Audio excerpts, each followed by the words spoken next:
रामायण की महागाथा भाग 3 गुरुकुल जीवन और ऋषि विश्वामित्र का आगमन।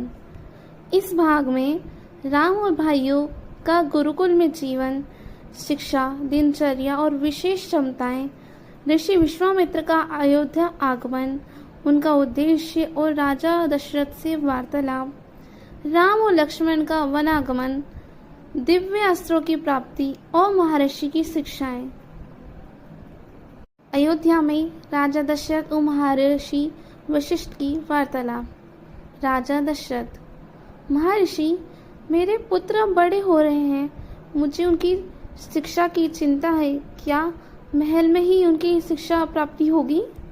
महर्षि वशिष्ठ: राजन, राजमहल में आराम बहुत है, लेकिन वास्तविक शिक्षा केवल गुरुकुल में ही मिलती है। जंगल की कठोर परिस्थितियां, आत्मसंयम और अनुशासन ही एक महान राजा को जन्म देता है। यह सुनकर राजा दशरथ को समझ आ गया कि राजकुमारों को गुरुकुल भेजने का निर्णय ही सही होगा। राजकुमारों का गुरुकुल में प्रवेश। चारों राजकुमारों का सादगीपूर्ण जीवन शुरू हुआ। उन्हें नंगे पैर चलने, कंदमूल खाने और कठिन परिश्रम की आदत डालनी पड़ी। शिक्षा: राम, नीति, धर्मशास्त्र, युद्ध कला, ध्यान। लक्ष्मण, धनुर्विद्या, शक्ति, क्रोध प्रबंधन, भरत, राजनीति, धर्म, संगठन, शत्रुघ्न, कूटनीति, युद्ध, रणनीति। धनुर्विद्या की परीक्षा। आश्रम का विशाल मैदान, गुरुकुल के शिष्य अभ्यास कर रहे हैं। एक दिन महर्षि वशिष्ठ ने सभी शिष्यों को धनुर्विद्या की परीक्षा ली। लक्ष्मण जोश में धनुष उठाकर: गुरुदेव, आज मैं सबसे सटीक निशाना लगाऊंगा। उन्होंने तीर चलाया, लेकिन लक्ष्य थोड़ा चूक गया।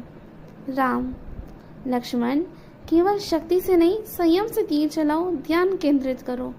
राम ने आंखें बंद की, ध्यान लगाया और तीर छोड़ा। तीर सीधा लक्ष्य के केंद्र पर लगा। महर्षि वशिष्ठ प्रसन्न हुए। अयोध्या का दरबार, ऋषि विश्वामित्र का आगमन।